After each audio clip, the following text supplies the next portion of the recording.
Wow. Great way to start the morning. Good morning, welcome. My name's Jeff White. I serve on your fellowship board of directors, and I want to thank everybody for being here today. Extend a special welcome to guests and people we don't see very often. And if you'd like to know more about the fellowship, you can visit the welcome table in the fireside room right in there, or you can sign our virtual guest book at uufames.org/guestbook. And whether you're joining us from home or you're here in Fellowship Hall, we invite you to stay after the service for coffee and discussion, and where you can introduce yourself and join in conversation with kindred spirits. One brief announcement. Today is the last Sunday to purchase tickets for the 4 Shilling Short concert. The concert is here at the Fellowship on Saturday. You stop at the table in the fireside room on today to pick up a flyer, buy your tickets, and see how you can help make the concert a success. So, on behalf of this caring and nurturing congregation, I welcome each and every one of you to this sacred space. Here we invite you to an experience of transformation, hope, renewal, and connections, which may inspire you to understand life in new ways. Thank you for joining us today.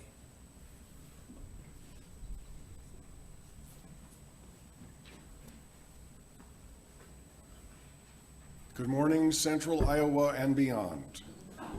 My name is Reverend A.J. Galazin. I'm your interim minister, and my pronouns are he and his. We're so glad you've joined us today. Wherever you are on your spiritual or ethical or questioning journey, you are welcome here. And I will be hosting a newcomers circle immediately following the service today in the library right outside Fellowship Hall. Please join us if you are new or visiting or have questions about Unitarian Universalism or want to deepen your involvement in this community.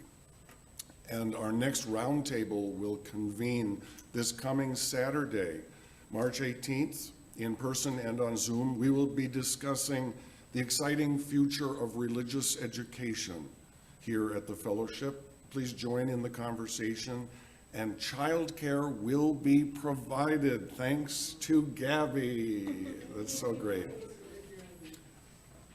My permanent home is in Wisconsin, so I usually don't pay too much attention to Iowa politics.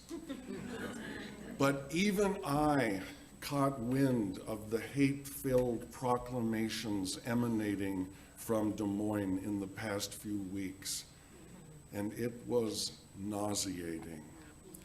How is it so easy for bullies and privileged power brokers to create terror in those who are already so vulnerable?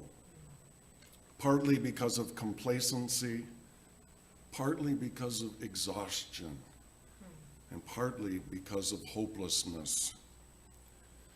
I admit it can be difficult to find hope when a government is hijacked by a movement dedicated not to helping each individual promote life, liberty, and the pursuit of happiness, but instead thrives on wielding rhetorical and legal weapons of ignorance and grievance.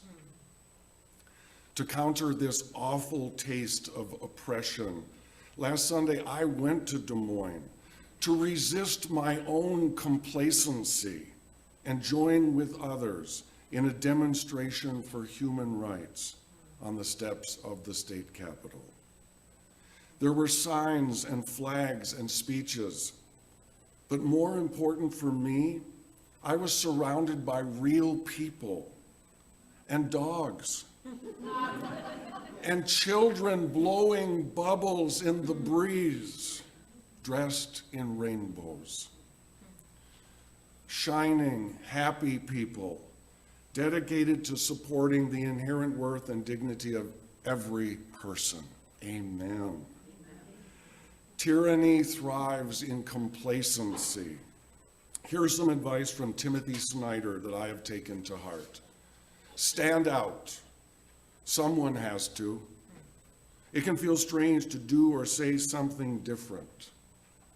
But without that unease, there is no freedom. Remember Rosa Parks. The moment you set an example, the spell of the status quo is broken, and others will follow. Close quote. The First Unitarian Church of Des Moines is standing out. They are holding their second annual Central Iowa Trans Lives Festival on Saturday, April 1st, in honor of International Transgender Day of Visibility. This festival will provide a safe space for trans adults and youth to present their creative work, including arts, crafts, music, literature, performances, dance, and food trucks. This event is free and open to the public. I hope to see you there. And a final note, I am not preaching this morning. Hallelujah. Today we have a special guest speaker, Beth Monholland. Beth left behind a 20-year career in higher education when she enrolled in the Master of Divinity program at Meadville Lombard Theological School. She will graduate this May and she's currently serving as ministerial intern at the Wellsprings UU near Philadelphia, PA, where she will be ordained this June. We are happy to welcome Beth this morning.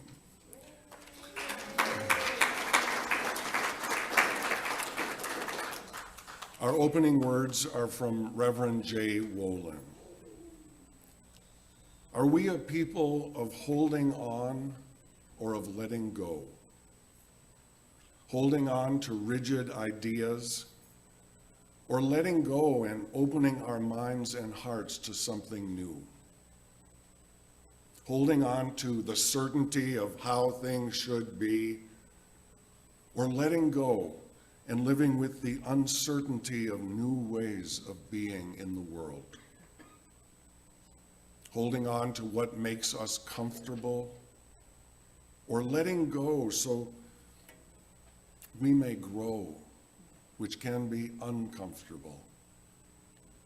Holding on to what makes us safe, or letting go to make room to help others feel safe.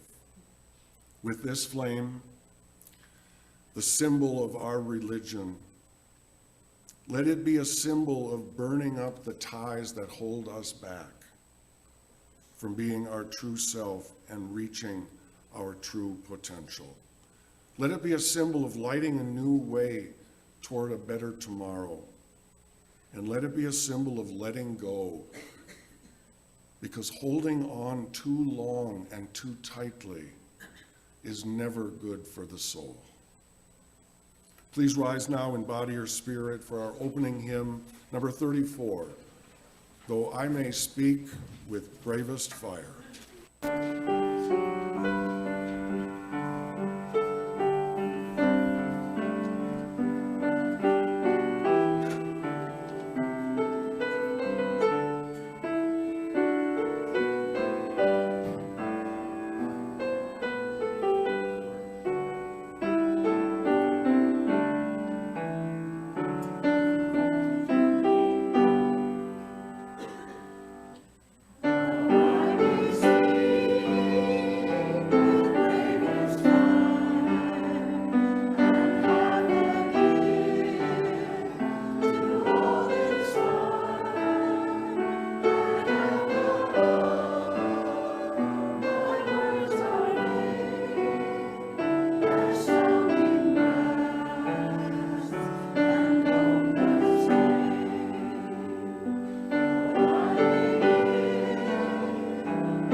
Good morning, everyone.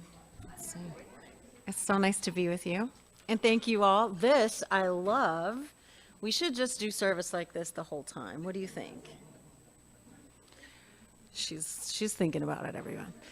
So I have a question for you all. So we'll start up here, and if the grown-ups are brave, we might let them participate as well, but we'll see. So here's my question. Are you ready? It's really hard. What is the best food? What do you think?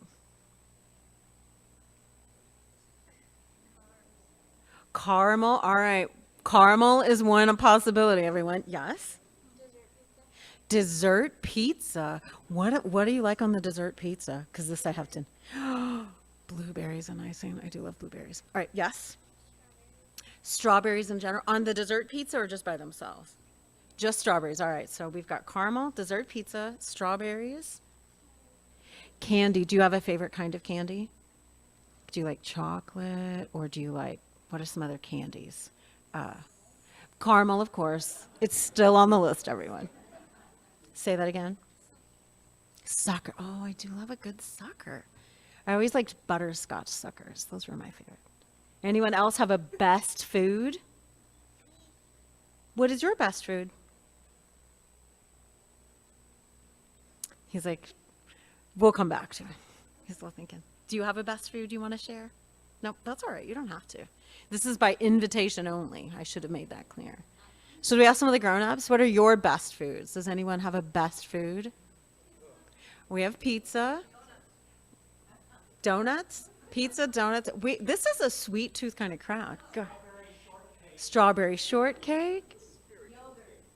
Oh, see, Alan's moving to the metaphorical. We're in spiritual food. I heard yogurt and avocado. Oh my gosh, AJ, tofu. I will allow it on the list. I will tell you what nobody said are my best foods. You want to hear what my best foods are? Apples and potatoes. And I studied French for a while. Has anyone in here studied French, the French language? Well, here's a French lesson for you. The word for apple in French is pomme.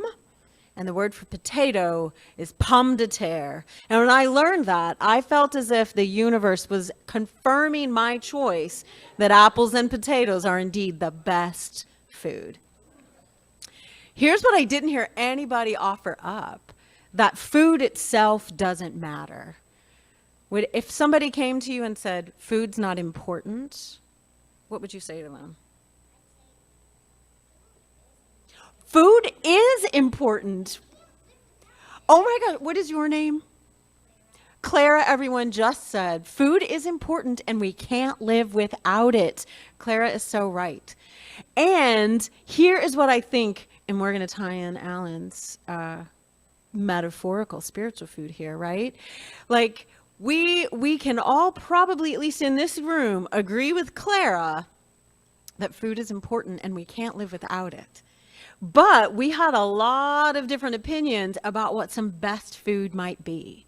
And I think when we come together in a place like a church or in organizations that we care about, when we can find a shared value, and what I mean by that is agreeing that food is important and we can't live without it, we can still have some differences of opinion about what the best food might be. But if we can still have that foundation of food matters, we can still move forward with the whole variety and diversity of food to fill our bodies, and as Alan said, to maybe fill our spirits as well. So I want you to think about that. And then maybe when you younger people are in your classrooms, you can, whatever the lesson is, talk about maybe what your best foods are. And we can continue the debate about if tofu belongs on our best food list or not. And coffee hour. But thank you all so much. Thank you all for participating. And now, are you ready to go? So we will sing The Children on Their Way with This Little Light of Mine. Thanks again, everybody. Let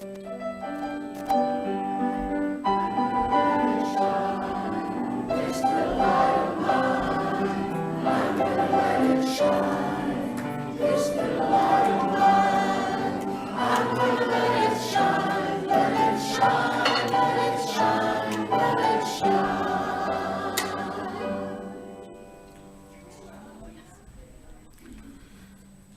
Ours is a welcoming community where we find connection, a spiritual community where we find meaning, a sharing community where our joys are amplified, and a caring community where our sorrows are witnessed.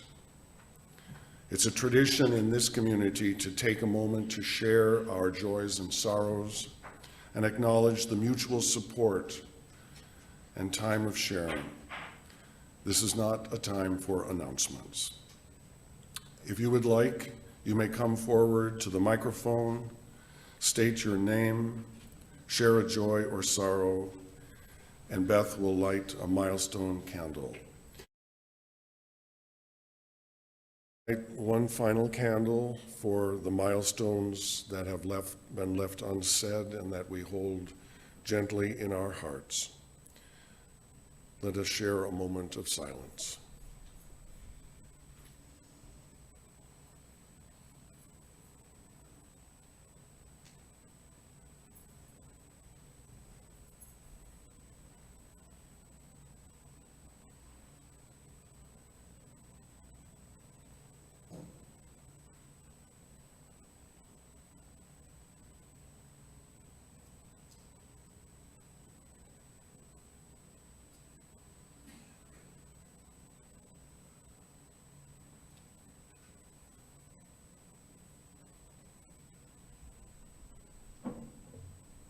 Will you enter into a moment of prayer with me?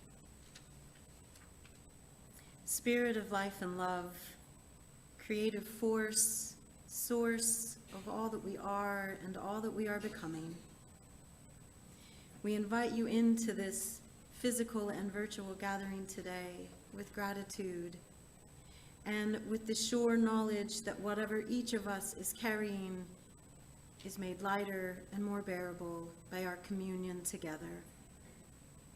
Hold us in love, and let us move forward in love. May it be so, and amen.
Our reading this morning is from Naomi Shihab Nye.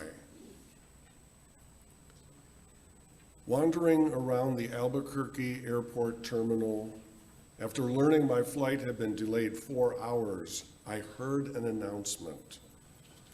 If anyone is in the vicinity of gate A4, understands any Arabic, please come to the gate immediately.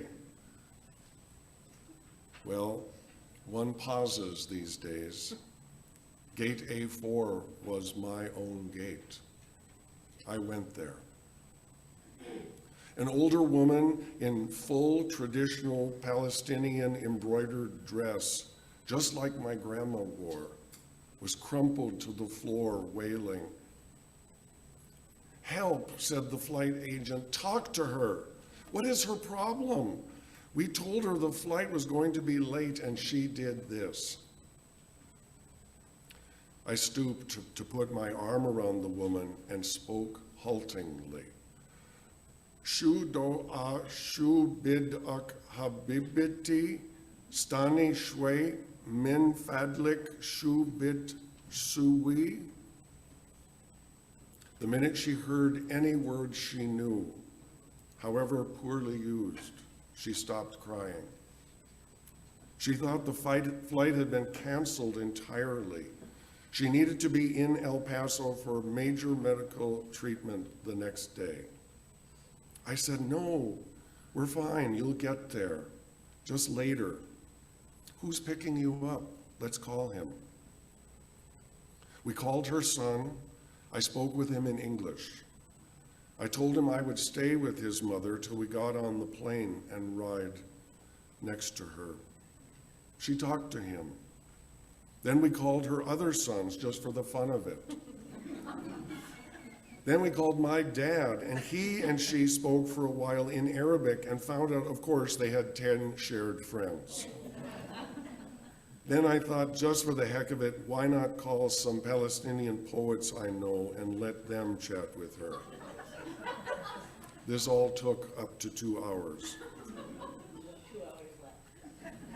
She was laughing a lot by then, telling of her life, patting my knee, answering questions. She had pulled a sack of homemade mamoul cookies, little powdered sugar, crumbly mounds stuffed with dates and nuts from her bag, and was offering them to all the women at the gate. To my amazement, not a single woman declined one. It was like a sacrament. The traveler from Argentina, the mom from California, the lovely woman from Laredo, we were all covered with the same powdered sugar and smiling. There is no better cookie.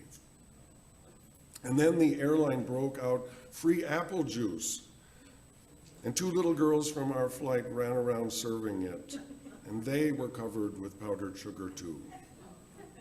And I noticed my new best friend, by now we were holding hands, had a potted plant poking out of her bag, some medicinal thing with green furry leaves. Such an old country tradition, always carry a plant, always stay rooted to somewhere. And I looked around that gate of late and weary ones, and I thought, this is the world I want to live in, the shared world. Not a single person in that gate, once the crying of confusion stopped, seemed apprehensive about any other person. They took the cookies. I wanted to hug them all. This can still happen anywhere. Not everything is lost.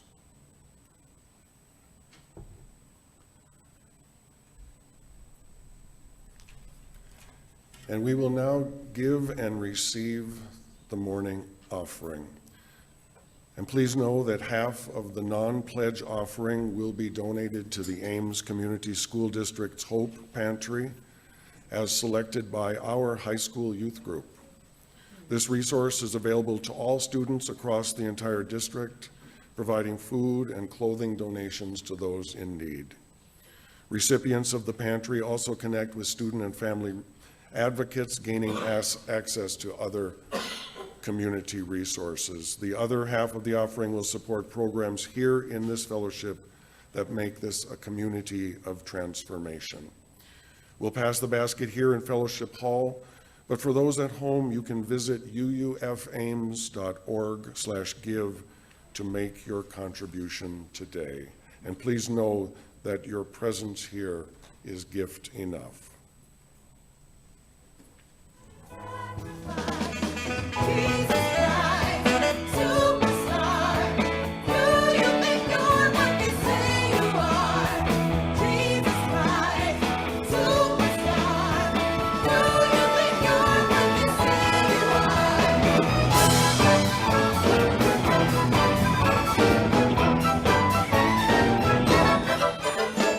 Tell me what you think about your friends at the top.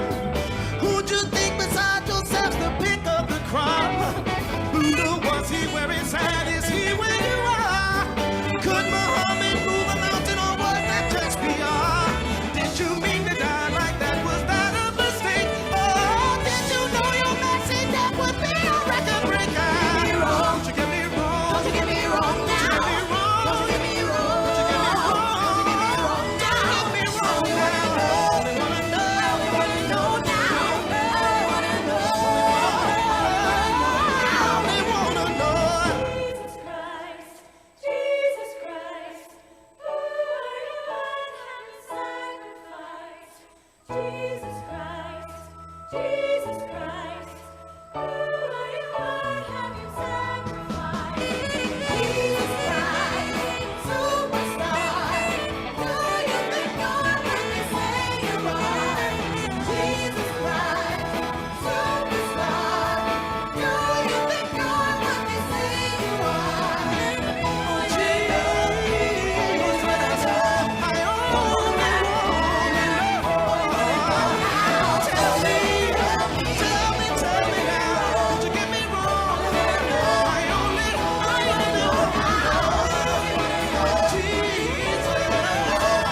The end.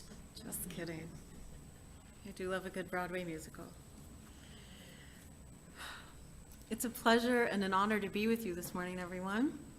And I want to start my message today with a little story. My sister April, who is my almost twin, she's 11 months younger than me, stopped believing in God when she was 7 years old. Now, to be totally fair, I think at 7 she only had a vague notion of God anyway, developed at Sunday worship in our Pentecostal churches, the songs we sang in Sunday school, and the Bible stories we read. And if someone had asked her when she was 7, what is God? I'm pretty sure she probably would have answered something like, God is an old man in the sky with a white beard, and he lives with his son Jesus, and Jesus loves us and all the children of the world. And that is actually not a bad theology for any of us to have. But she had not, at the age of 7, been given any reason to doubt that what she had been told in Sunday school was anything other than the absolute truth.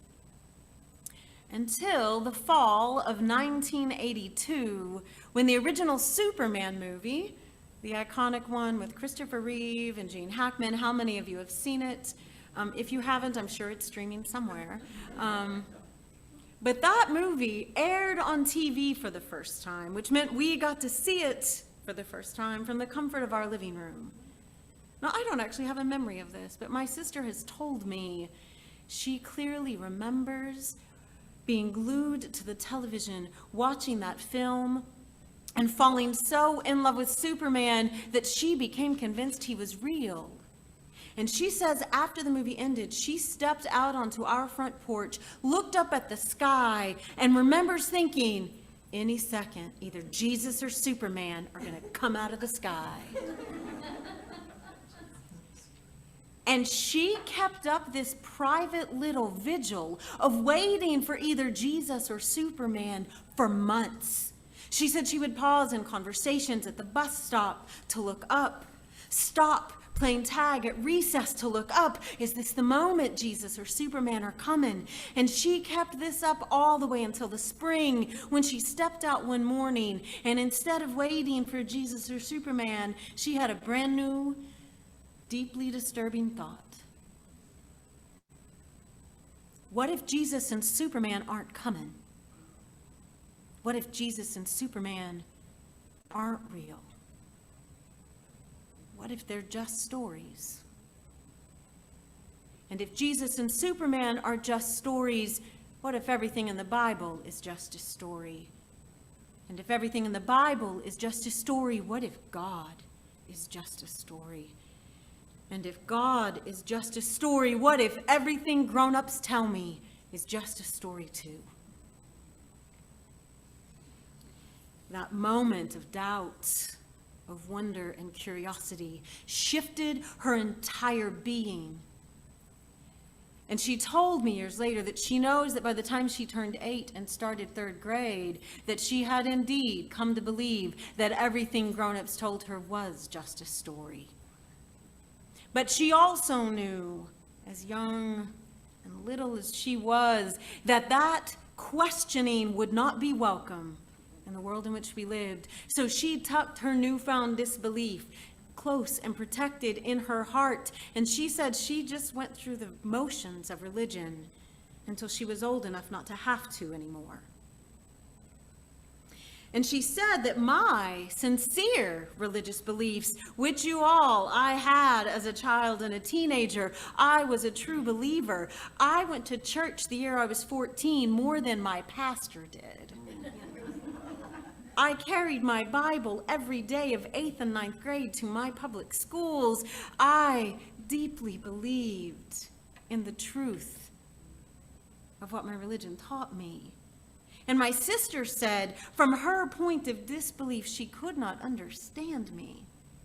Wasn't I frustrated with the strictures of our religion, with how little we could question, how little we were allowed to grow? And the truth is, I actually was frustrated with that. Because as my teen years progressed and I met more and more people and learned more and more about the world and honestly more and more about myself, what I came to realize was that the religion of my childhood as I experienced it left no room for curiosity and metaphor, which were two of my favorite things since before I learned to speak. And so while my sister's moment of curiosity and doubt happened way early for her, in a moment of revelation, mine unfolded over several years of having questions that nobody could answer, of being given answers that actually did not match the questions I had. And our what-ifs led me and my sister eventually to leave behind belief systems that stunted that curiosity, that told us to shrink ourselves, that told us we could not be whole. When we stopped waiting for Jesus and Superman, it felt like new possibilities, brand new stories unfolded for us. And letting go of right answers, for me, was liberating, as I think it probably was for many people in this room. And I became a Unitarian Universalist after years of being unchurched, not because I didn't believe in spirit, but because I was longing for a spiritual community that actually made room for all the questions. I was longing for a spiritual community that does what one of our principles says we do, which is to make room for the search for truth and meaning. And I do know some people, I'm sure many of you do too, though, who a search for truth and meaning feels incredibly frightening and scary. It's an unending search, isn't it, amidst life's chaos, when what people want is just a little taste of certainty? Surely there's an answer somewhere for their questions. And I think it is oh so very human when we are faced with difficult times, when there are turbulent politics, as there are always turbulent politics, when we have painful personal tragedies, or when a pandemic turns all of our normals on their head, and we see how little surety there is that we seek some comfort. We want the assurance that we are going to be okay. We want a sign that maybe there is a God out there somewhere with some kind of plan for us, that there is a Savior coming from the sky to save us. And over the past few years, I have developed deep, deep compassion for anyone longing for that kind of surety. I don't agree with them, but I've developed a deeper compassion for people wanting an answer, for people who think they already have the answer. But I will tell you that the truth for me is that Jesus and Superman are just stories, and they are not coming. The truth for me is that we as people need to save each other. And we need to do that because the world is always shifting under our feet. And I think why people want a sure answer so much is that on some primordial level, deep in our bodies, we know that the ground we're standing on is actually a globe that is spinning on its axis, rotating around the sun in the vastness of space, and the very ground beneath our feet is actually plates shifting on magma. And we are just stardust with fleeting time. And that is a little terrifying when you think about it. And so many of us struggle to accept it. And because of that struggle to accept how much change there is, how little control we actually have, we as humans have made stories over and over again about saviors and gods who have the answers. There's comfort in that. So we've told that story over and over again in some way or another across this planet, across the ages. But that story of a God with one answer is only one possible story for us. British novelist Annette Winterson once wrote that stories are what we tell ourselves to make ourselves come true. And so we have as people, haven't we? Made that other story come true. The story that there is a vengeful God coming to pass judgment on us. The story that there is a God with all the answers, and only a few people have access to that answer. And isn't it ironic that the people with access are the people who already have power? And we see how that story, that belief system, actually drives actions. It has led to countless oppressions, and I will name just a few of them: the genocide of Native peoples on this soil, the enslavement of African Americans for profit, and the continued second-class citizen of women and gender non-conforming people the world over. Those actions grow out of a belief system that says some people matter and some don't. And we, the chosen few, know who matters. And we're going to wield our power to keep it in our hands. But lest you think I'm picking only on the theists in the room, they are not the only ones who hold on to a life-limiting theology. No, I have myself, as a liberal, progressive, white, feminist woman, seen people clinging to an illusion of sure ground. And I know that when I have seen myself cling to my own sure positions, flinching away from any criticism, what I am doing in those moments is exactly what I criticize other people of doing. I am in my own way, waiting for Jesus and Superman. And as I said, I have actually been a progressive feminist for over 30 years now. And I'm committed to this faith movement enough that I am seeking ministry in it. And I know that I believe it in my core. It is my shared value that just like we can agree that food is important, I also know there's lots of ways that food can be best. And so we, as white, progressive, Unitarian Universalists, need to sometimes let go of our tendency to think that we have all the right answers. Because while we may not espouse a dogmatic theology, and we may actually scoff at people who show up like they're Jesus and Superman, what I have found, my beloveds, is that we like to show up as if we are Jesus and Superman. And we cause harm when we do that.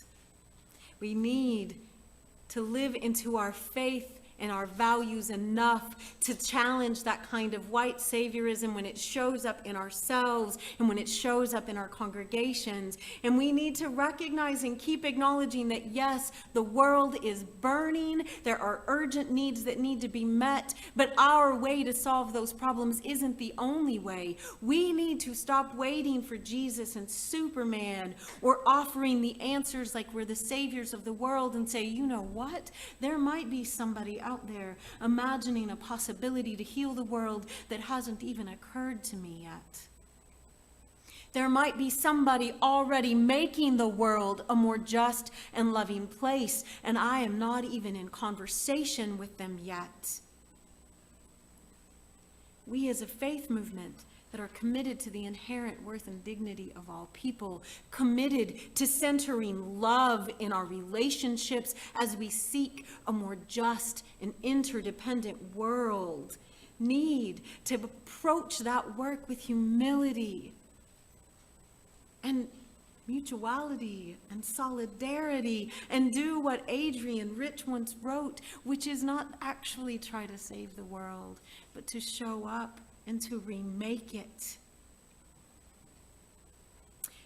Aboriginal activists in Australia in the 1970s articulated this thing that I'm getting at best when they said, if you have come to save me, you are wasting your time. But if you've come because you know that your salvation is tied together with mine, then let us work together. When I think about the future and promise of Unitarian Universalism, I think about that. What if we really show up to work together with people? Not because we're trying to save those folks over there that we know we've harmed, but because we recognize that that harm is also experienced in our own souls and spirits, that healing is what we all need. What if we question everything we think we know? What if we question the answers that we've come up with and are clinging to? What if we just showed up in our congregations and in our communities as our full, messy, flawed human selves, and we know we will make mistakes, and we acknowledge it and are held accountable and stay in the work together, remaking the world? What certainties would we let go of? What stories would we retell? What power would we have to release in order to make that world possible?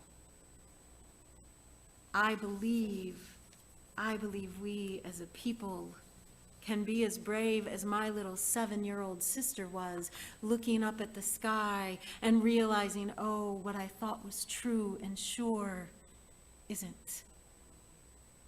But there are new possibilities and new stories and people who will love us into the work of making that beautiful, possible world real. May it be so. May it be so. Will you rise in body or spirit to join us in our closing hymn, number 354, We Laugh, We Cry.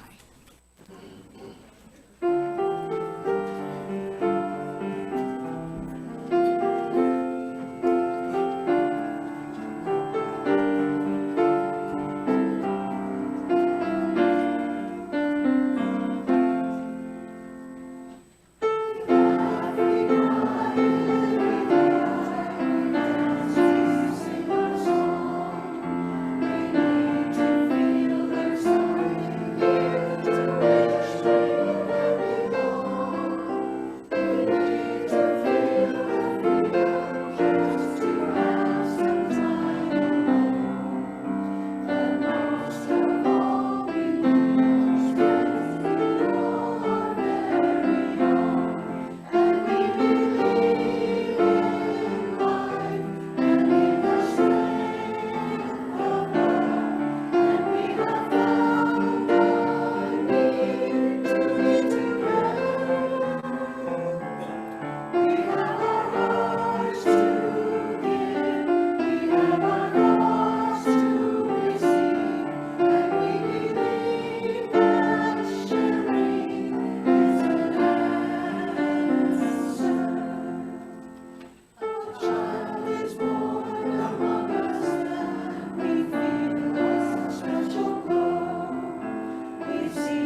Friends, may we indeed trust that questioning is an answer. And whatever answers we find, may we find them in community and in love. Go in peace today, and whatever your heart needs, may you encounter it. Be well.